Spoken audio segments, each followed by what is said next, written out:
자, 경매 입찰 방해죄입니다. 자, 조문을 보면 행위태양은 위계, 위력으로 되어 있죠. 허위사실 유포는 없습니다. 그리고 경매 입찰에 공정을 해야 하는 자, 여기서 해야 하는 자 할 때 해 밑줄 그시고 추상적 위헌범이죠. 그래서 해야 할 우려만 있어도 기수가 됩니다. 우려 땡땡 기수가 된다. 자, 됐고, 그리고 말씀드린 대로 허위사실 유포는 없다.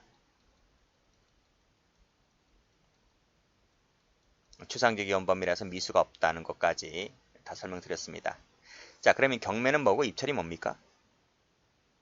경매는 호가, 가격이 높은 가격을 써낸 사람이 낙찰받는 거죠. 입찰은요. 반대로 가격을 낮게 써내는 사람이 낙찰받는 겁니다. 그래서 경매 입찰 방해죄가 성립을 하려면 경매가 존재해야 되고 입찰이 존재해야 되는 것이 성립 요건인 거죠. 경매도 없는데 입찰도 없는데 방해해봤자 경매 입찰 방해죄가 될 여지는 없겠죠. 그런 내용입니다. 그래서 밑에 내려오시면 객체는 경매 입찰이다. 밑에 보시면 경매 입찰 방해죄는 입찰 절차가 존재하는 것이 성립 요건이 되는 겁니다. 존재 동그라미. 그게 전제가 된다. 밑에 보시면 판례 1번도 입찰 방해죄가 되려면 그 입찰 절차가 존재를 해야만 됩니다. 따라서 입찰이 존재하지 않으면 죄가 되지 않는 거예요. 자, 그래서 밑에 보면 임의 선택에 따른 것이라 그랬습니다. 임의의 선택. 이게 뭡니까? 임의 선택. 무슨 입찰을 실시해? 야, 너가 그냥 공사해. 라는 거죠. 그게 임의 선택입니다. 그것이 한마디로 밑에 나오는 수의 계약입니다. 수의 계약. 수의 계약. 이해되시죠? 밑에 수의 세모 쳐보세요. 이 숫자가 따를 숫자입니다. 내 의지에 따라서 계약을 한다. 야, 공사 네가 해. 이겁니다. 공사 너한테 주는 거야. 이것은 입찰이 시행된 바가 없기 때문에 이걸 방해한다 하더라도 입찰 방해죄가 성립을 할 여지는 없겠죠. 그렇죠? 밑에도 입찰이 실시되지 않았다는 거죠. 실시가 되지 않았다 세모. 추첨이 입찰이나요? 추첨이 입찰이 아니잖아요. 다음 페이지도 보면 공개 추첨이다. 추첨이 입찰이 아니잖아요. 그렇죠? 방해했다 하더라도 입찰 방해죄가 될 여지는 없는 거죠. 자, 됐습니다. 자, 다시 올라가서 자, 경매 입찰인데 종류는 불문입니다. 공경매, 사경매 가리지 않습니다. 그래서 밑에 판례 보면 반드시 법적 의무에 기하여 시행된 입찰이라야만 이 만자가 틀린 거예요. 만자가 틀렸다. 그렇죠? 그래서 법적 의무에 기하여 시행된 입찰도 됩니다. 되는데 이거에 국한하지 않겠다는 거죠. 그래서 요거에 국한하지 않겠다 했기 때문에 세모 쳐볼게요. 세모, 동그라미가 아닌 세모를 칩니다. 자, 그렇게 봐두시고 나머지는 다 됐죠.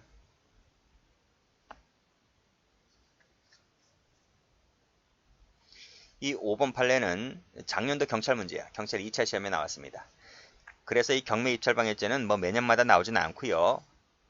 한 10년에 한 번씩, 10년까지는 아니더라도 5년은 너무 짧고요. 한 7, 8년에 한 번씩 나올까 말까 한 겁니다. 뭐 작년에 나왔으니까 내년은 안 나오겠네? 아닙니다. 작년에 일반 경찰이 그랬다는 거예요. 그래서 다른 직렬은 나올 수도 있습니다. 꼼꼼하게 빠지지 말고 꼼꼼하게 보시면 돼요. 자, 행위는 말씀드린 대로 위계, 위력, 기타 방법으로 되어 있습니다. 자, 그 다음 보죠. 위력이라고 하는 것은 똑같아요. 폭행, 협박, 지위나 권세를 이용하는 것도 된다. 추상적 위헌범이라서 해야 할 위험성만 있으면 된다고 했습니다. 결과범이 아니죠. 현실적으로 결과가 발생할 필요는 없다. 그렇죠?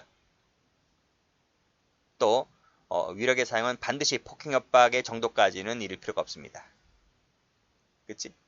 폭행, 협박도 하나의 수단이긴 하지. 근데 그 정도까지 반드시 이르러야만 한다면 틀려요.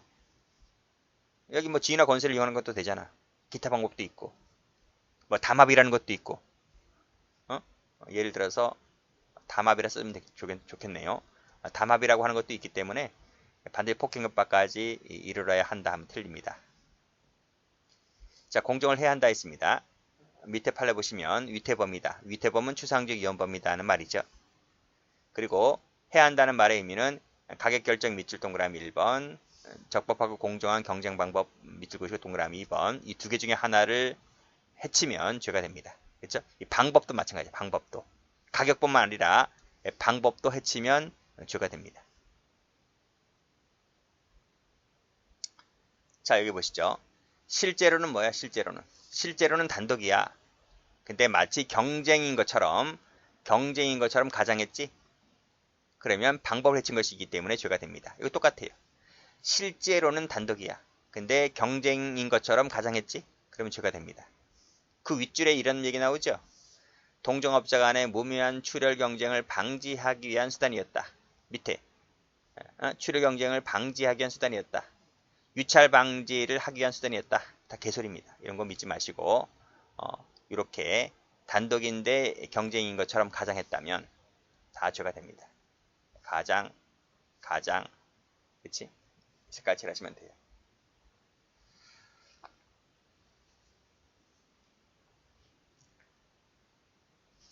자, 기수식입니다. 공정을 해치는 행위만 있으면, 즉 해할 위험성만 있으면 기수가 된다고 말씀드렸어요. 자, 밑에 판례. 담합을 시도하였다. 이 뭐야? 담합을 시도하였다. 이 시도가 뭐지? 밑에 보면 무죄입니다. 무죄인데, 무죄니까 동그라미 안 치고 세모 칠게요. 담합 시도하는 것은 이제 착수입니다. 착수다. 일단 이렇게 적으세요. 적어 두세요. 실행의 착수인데, 실제로는 담합이 안 됩니다. 그러니까 실제로 담합까지 나아가야 기술일 텐데 담합이 안 되니까 일단 착수는 했어요. 방해된 바가 없어요. 실제로는. 그래서 착수 나아갔기 때문에 미수 단계입니다. 미수는 뭐다? 이론상 그래. 이론상 미수인데 이 죄는 미수범 처벌 조항이 없어. 여기 나와있지. 미수범 처벌 조항이 없어. 이게 없다고. 이론상 미수지만. 방해된 바가 없으니까 기수도 아니죠. 그럼 결국 뭐 하라는 얘기야? 착수 나아갔지만 미수 처벌 조항이 없기 때문에 그래서 무죄인 거야. 이렇게 정리하시면 되겠습니다. 그래서 실제 시험은 1번만 나왔죠. 1번만 쭉 나왔고 그 1번대로 보시면 됩니다.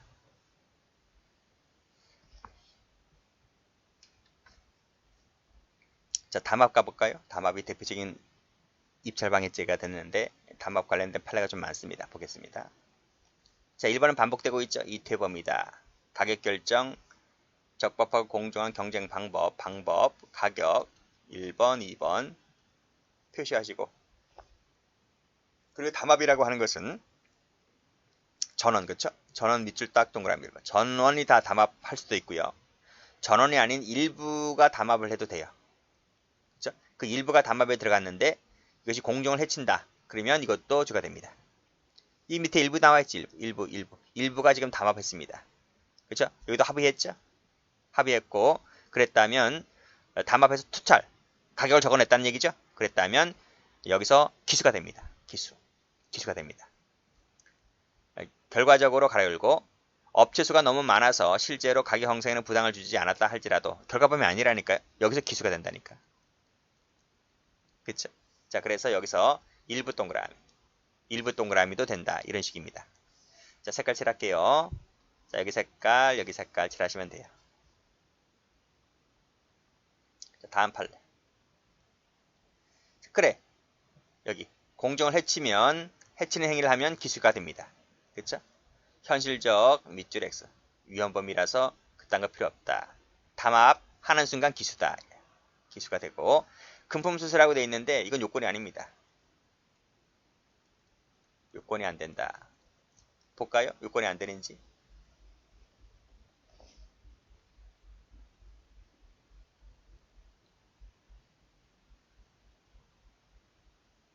여기 조문에 요건이 있어 없어? 경매나 입찰의 공정을 해치면 기수라고 그랬잖아요. 여기 가격이라는 말이 어디 있어? 여기 돈 주고받는단 말이 어디 있어? 물론 기타 방법에 한 예로 들어올 수는 있어요. 예로 들어올 수 있지만 꼭 이게 기타 방법이 반드시 필수 요건은 아니잖아요. 그 앞에 위계나 위력을 이 중에 어느 하나를 쓰면 되는 것이라서. 그 수많은 방법 중에 하나일 수는 있지만 그게 무조건 그래야만 한다라는 말이 아니잖아요. 그치? 위계만 써도 되고 위력만 써도 되고 뭐 다른 담합을 해도 되고 금품수수는 반드시 필수 요건이 아닙니다.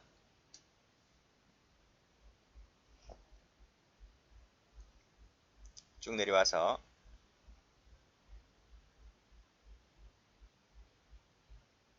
그치? 담합을 했다면 금품수수와는 관계없이 입찰의 공정을 해야 할 위험성이 있다 손치기 때문에 자 가로 열고 실제로 낙찰 단가보다 낮았다. 가격이. 그래서 유리하게 결정되었다 하더라도 그건 상관없어요. 뭐 유리하든 안 하든 상관없어요. 그냥 담합 행위를 하면 그치 공정을 해야 할 우려가 있기 때문에 그 즉시 기수가 됩니다. 뭐 누가 한데 유리했네 안 했네 이런 건 필요 없어요. 해자 색깔, 담합 색깔 이거 한번 봐봐요. 이거 보시면 돼요. 여기 보시면 갑과 을은 공모하였다. 바다모래 개발 사업자 선정, 입찰 경쟁에서 갑이 낙찰받도록 하기 위하여 단가를 3,900원으로 정한다. 그렇지? 을은 3,900원으로 들어가는 거고요. 갑은 그보다 낮은 가격에 들어가는 거예요. 왜? 갑이 지금 낙찰받게 하려고. 돌아가면서 하는 거야. 이번엔 네가 낙찰받고 다음에 내가 낙찰받고 서로 짜고 치는 거야. 그렇죠? 그래서 갑은 얼마에 들어갑니까? 갑은 3,630원에 들어갑니다. 결국 각각 응찰하여 갑이 낙찰받았다. 그러나 갑을 상호 간에는 금품 수수가 없었고 없지 당연히. 이번엔 내가 먹고 다음엔 네가 먹으면 되는데. 결국 실제 낙찰 단가는 낙찰 예정 단가보다 낮아서 유리하게 결정되었다. 하든 말든. 그쵸? 기수란 말이에요. 기수. 이게 뭐 비일비재하죠. 비일비재해요. 엄청날 거야 이게. 그게 다 누구한테 전가되는 겁니까 결국은. 뭐 아파트 같은 경우는 다 조합원들 그 다음에 뭡니까 조합원 말고 뭐야 청약자들 분양받는 사람들 다 피해가는 거지. 자 보죠. 자 인정된 판례 보겠습니다. 담합행위. 실질은 뭔데? 실질은 단독인데 그치? 경쟁인 것처럼 가장했다. 금품수수는 요건 아니라 그랬습니다. 출입을 막는다. 밖으로 밀어냈다. 다 위력이죠. 그 위계고요. 그렇죠?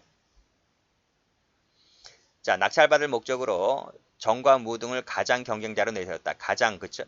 내세웠다. 그래서 갑은 자기 명으로 응찰하고 을은 경명으로 각각 응찰했다는 거죠.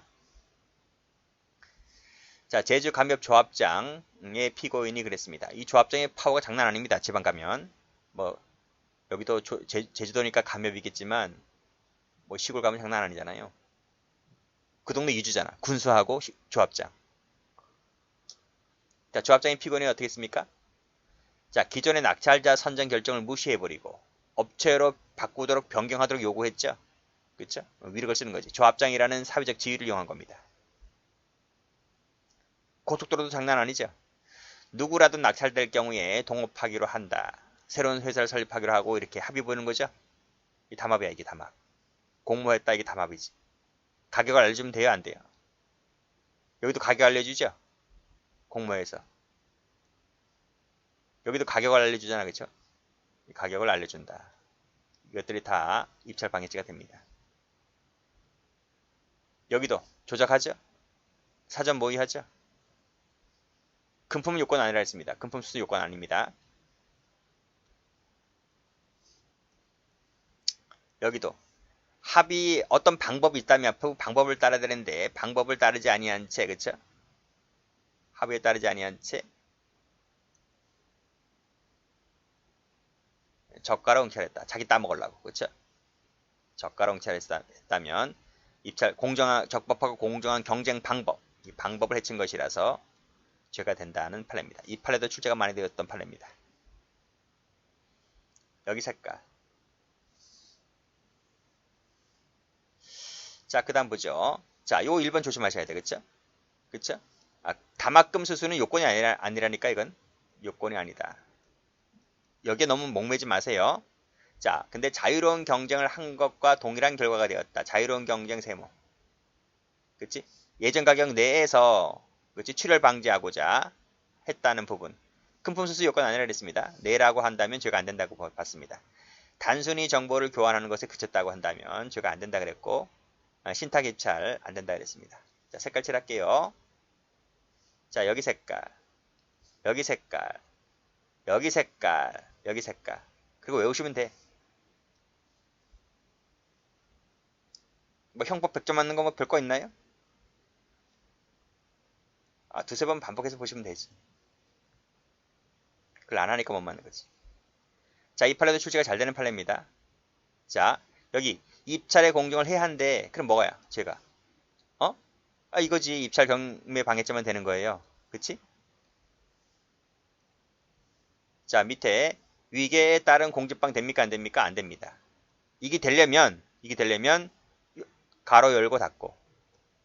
자, 경매 업무를 담당하는 집행관의 구체적인 직무 집행을 저지하거나 현실적으로 곤란하게 해야 돼. 그러면 이게 될 수 있어. 근데 그 정도까지 이르지 않았다는 거지? 그럼 이게 안 되는 거지. 결국 뭐밖에 안 됐다는 거야? 결국은 공정을 해치는 정도밖에 안 됐다는 거야. 그러면 2주밖에 안 됩니다. 많이 나오는 판례입니다. 여기도 나오고 저 공직방에도 나오고 수십 번 나왔던 판례예요. 그렇게 정리해 주시면 되겠습니다. 자, 됐고, 자, 사생활로 넘어갑니다. 업무방해죄 양이 많았죠. 양이 많다는 것은 그만큼 출제가 낼 것도 많다는 거야. 그래서 그 형법의 출제 범위는 쪽수가 많은 것일수록 출제 가능성이 높습니다. 일단 분량이 많고 판례가 많으니까요. 자, 이 비밀침해죄를 볼 텐데요. 물론 제일 중요한 것은 그 주거침입죄가 제일 중요하지만 비밀침해죄는 양이 얼마 안 됩니다. 일단 비밀침해죄라고 하는 것은 이 프라이버시를 침해하는 것을 내용을 하는 범죄다. 이렇게 볼 수가 있겠고, 조문은 두 개입니다. 밑에 보시면 1항이 있고 2항이 있는데 볼까요? 일단 1항부터. 봉함, 기타 비밀 장치한 사람의 편지 문서 도화를 개봉한 자. 개봉하면 여기서 기수가 됩니다. 기수가 됩니다. 자, 밑에 2항. 자, 전자기록 특수매체 기록을 기술적 수단을 이용하여 내용을 알아낸 자. 그럼 여기서 기수가 됩니다. 그럼 봐봐요. 자, 내용을 알아내는 부분이 기수시기가 빠릅니까? 뜯어버리면 기수가 되는 게 빠릅니까? 여기 개봉하는 순간 기수가 되는 게 빠르죠. 기수시기가. 그래서 내용을 알아내는 것보다 개봉하는 것이 기수시기가 빠르기 때문에 1항을 뭐라 불러? 1항을 추상적 이연범이라 부르는 것이고 2항은 내용을 탐지해야 되기 때문에 이것은 침해범인 거야. 이해되시겠어요? 그래서 1항은 추상적 이연범, 2항은 침해범인데 올라가 보시면 자, 1항이죠. 형식이 뭐야? 개봉하면. 형식을 침해하면 기수. 2항은 내용을 탐지해야 된다 그랬잖아? 내용을 문제 삼는 거야, 2항은. 그래서 비밀 침해죄는 형식을, 비밀 누설죄는 내용을 모두 친구죄입니다. 모두 친구죄. 이 비밀 관련된 것은 친구죄다. 친구죄 몇 개 안 돼요. 지금 우리가 배웠던 것이 저 앞에서 사자명예훼손죄. 그거하고 지금 비밀 침해죄 이 두 가지입니다. 일단 두 가지입니다. 뒤에 또 나오겠지만. 그리고 추상적 이연범이라 했는데 이 추상적 이연범은 이걸 말합니다. 1항. 그렇죠? 이걸 말한다. 그리고 다 미수가 없어요. 알아두시면 되고. 여기까지 정리 끝났죠? 자, 객체 읽어보시고 행위 읽어보시고 기수시기 말씀드렸습니다. 개봉하면 기수, 여긴 내용 탐지했을 때 기수. 됐죠? 자, 판례 봅니다. 자, 이 판례 최신 판례입니다. 최신 판례. 이거 중요합니다. 몇 개 안 되는데 이거 출제 가능성도 있을 것 같아요. 이거 보시면 되는데 볼까요? 갑은 을이 사용하는 노트북 컴퓨터에 해킹 프로그램을 몰래 설치를 했다. 이를 작동시켜서 이 사람의 아이디 비밀번호를 알아냅니다. 이 갑의 죄책은 뭘까요? 하는 거죠. 뭘 것 같아요? 다 보지 말고. 지금 몰라요, 여러분들. 내가 가르쳤기 때문에. 뭘 것 같아요? 제가 될 것 같아, 안 될 것 같아요? 여기서 보면 특히 이거지. 2항이지. 봉함 기타 비밀 장치한 사람의 편지 문서 도화 또는 전자기록 특수매체 기록을 수단을 이용하여 내용을 알아낸 자. 이제 이 2항이거든. 이 2항이 죄가 되냐고요. 될 것 같아, 안 될 것 같아? 일단 죄가 되려면 일단 객체가 들어와야 돼. 객체. 봉함 기타 비밀 장치한 사람의 편지 문서 도화 또는 전자기록 특수매체 기록 이 두 개 중에 하나는 일단 되어야 돼. 그쵸? 판례 뭐라 그러겠어요? 판례는 자, 인터넷 계정의 아이디하고 비밀번호 있죠? 이거는 전자기록 특수매체 기록이 된대. 일단 된대. 일단 이거 알아둬야 돼. 그쵸? 지금 문제 3번인데요. 그래, 된다 손 치다. 된다고 하니까 된다고 치자. 그래, 된다고 치자. 근데 지금 컴퓨터 사실관 가만히 보니까요. 지금 갑은 의리의 노트북에 지금 들어갔잖아요. 들어가서 지금 해킹 프로그램을 깔았잖아요. 깔 때 이 값이 의리 사용하는 컴퓨터에 들어갈 때에 이 컴퓨터가 의리 사용하는 컴퓨터가 지금 이 컴퓨터가 비밀 장치가 되어 있었냐는 거야. 여러분 핸드폰 있지? 나만 핸드폰에 처음에 이렇게 비밀 장치를 설치하잖아요. 안 해? 하잖아요. 대부분 다 하죠. 하잖아요. 그걸 깔아놨으면 이것이 비밀 장치가 됩니다. 비밀 장치 객체가 됩니다. 근데 지금 이 을이 사용하는 노트북에 자신이 노트북에 비밀 장치를 깔았는지가 지금 쟁점이 되고 있는 거야, 지금. 근데 이 사실관계 판결 요지를 보니까 그게 안 돼 있다는 거야. 안 돼 있다. 즉 객체는 되는데 지금 이 을이 노트북에는 비밀 장치가 안 돼 있다는 거야, 지금 이게 안 돼 있다는 거야. 그래서 이 갑이라는 사람이 기술적 수단을 통해서 그 내용물을 알아냈다 할지라도 내용 탐지죄가 되지는 않는다. 그래서 무죄인 거야, 무죄. 그 내용이 각주에 설명이 되어 있습니다. 각주에. 자, 보시게 되면 보세요. 자, 쭉 읽어보시고 여기 보시면 별도로 그래 여기에 전자기록 특수매체 기록에 해당된다 하더라도 별도로 보안 장치가 설정되어 있지 않다는 거예요, 지금. 이 노트북에. 그래서 이 아이디 등을 알아냈다 하더라도 내용 탐지죄가 되지를 않는다는 판례입니다. 그렇게 정리해 두시면 되겠네요. 자, 됐고 1번은 참고로 읽어보시고요. 2번, 3번을 조심해서 보시면 되겠습니다. 따끈따끈합니다, 판례가. 뭐 당장은 뭐 나올 수도 있고 안 나올 수도 있겠지만 뭐 워낙 이쪽 분량이 적기 때문에 워낙 형법 강론에 출제할 곳이 많잖아요. 많아서 언젠가 한번 나올 거예요. 나오겠지만 그래도 혹시나 모르니기 때문에 정리를 해두세요. 자, 그리고 아직 밑에 도표가 있어요. 도표 볼까요? 도표 나와 있어요. 제가 도표 하나 주게 그려요. 지금 우리 뭐 봤어요? 우리 지금 뭐 보고 있지? 우리 지금 비밀침해죄 보고 있잖아요. 그렇죠? 비밀침해죄 여기 보고 있습니다. 자, 비밀침해죄는 객체가 이거밖에 없어요. 전자기록, 특수매체 기록 요거밖에 없어요. 컴퓨터 있어요? 없어요. 자, 그러나 우리 전 시간에 뭘 배웠지? 컴퓨터 업무방해죄 배웠잖아요. 이거는 두 개 다 있어요. 이것도 있고 이것도 있고. 그래서 지금 이 전자기록, 특수매체기록이나 컴퓨터 등이 들어가 있는 죄들을 쫙 제가 적어봤거든. 쫙 적어봤어요. 쫙 적어봤는데 자, 이 쫙 적어봤죠? 쫙 적어봤는데 두 개가 되는 것은 여기 두 개지. 이거 하나 두 개가 되는 것은 이것이 유일해요. 컴퓨터 업무방해죄가. 일단은 이걸 알아두세요. 두 개가 다 되는 것은 컴퓨터 업무방해죄밖에 없다. 두 번째. 지금 컴퓨터 사용 사기죄는 사기죄 할 때 나와요. 사기죄 할 때. 사기죄에서 배우는 컴퓨터 등 사용 사기죄는 컴퓨터 제목 자체가 컴퓨터잖아. 여기도 컴퓨터지. 컴퓨터가 적시된 죄들은 전부 다 컴퓨터는 다 들어가요. 근데 나머지 비밀, 손괴, 권리, 즉 공정증서, 전자기록, 공무상 이건 컴퓨터 말이 없지? 그러니까 안 되는 거예요. 쉽죠? 일단 쉬워요. 공부를 하니까 쉬운 거지 공부를 안 하면 어려워요. 두 번째, 전자기록. 자, 전자기록 특수매측 들어가는 게 죄가 있지? 다 있어, 다. 다 있는데 딸랑 하나 없는 데가 있어. 그게 X 여기잖아.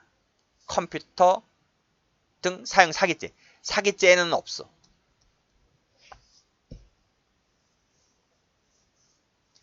자, 다시 한번 설명합니다. 자, 두 개 다 있는 것은 업무방해죄가 다 있다. 사기죄는 컴퓨터만 있다. 컴퓨터 써놨잖아, 컴퓨터. 반대로 전자기록, 특수매체기록만 있는 것은 비밀, 손괴, 권리, 공정, 전자기록, 위작변작죄, 비밀침해죄, 공용서류 무효죄만 그렇다 이거지. 이건 하나. 딸랑 두 개 다 있는 것은 컴퓨터 업무방해죄밖에 없다. 또 있어요. 목적범인 거 있지, 목적범인 거. 여기 있잖아, 여기. 그치? 이것이 위작변작지야. 이게 공전자, 사전자거든? 공전자 기록, 사전자 기록.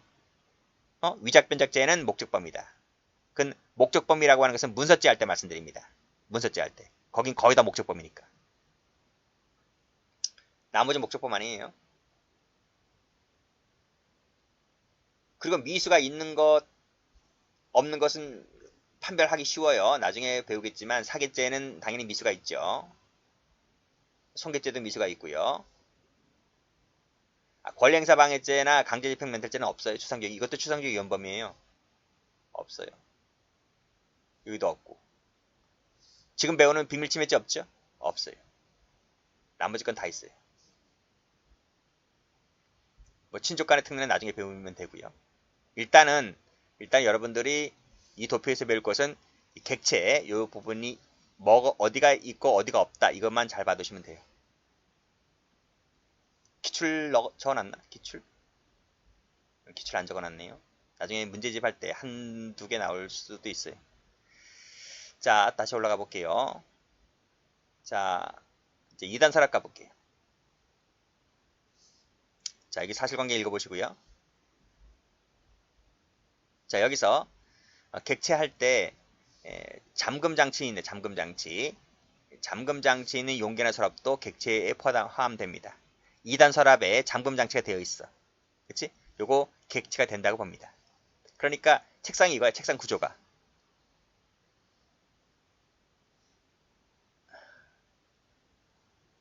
2단 서랍? 이거네. 그러면 여기가 이제 1단, 2단이잖아. 그쵸? 여기는 이게 책상이잖아. 책상. 이렇게 돼 있다면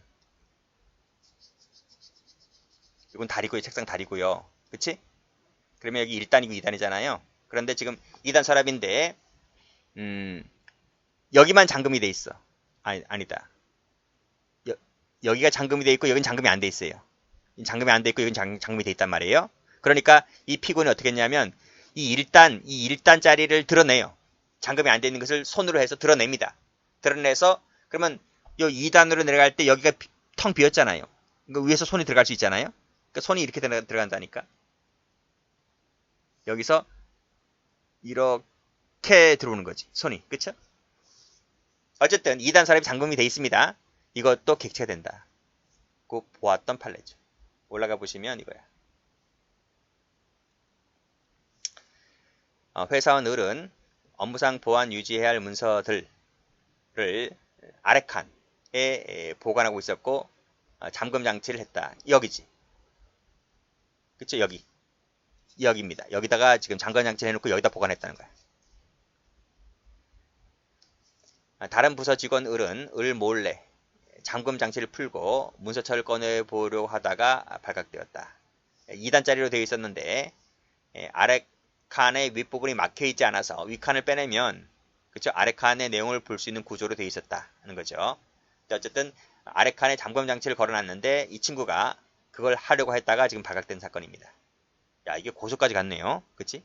같은 직장 동료인데 고소까지 갔던 사건입니다. 판례가 죄가 된다 그랬죠.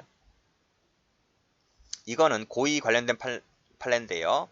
평소 이름이 같아 동명으로 호명되고 있었어. 호명. 불려지고 있었다는 거죠. 동명이기 때문에 따라서 자기 장남 앞으로 온 신서, 편지 내용인지를 알고 계피, 뜯어봤다는 겁니다. 뜯어봤다.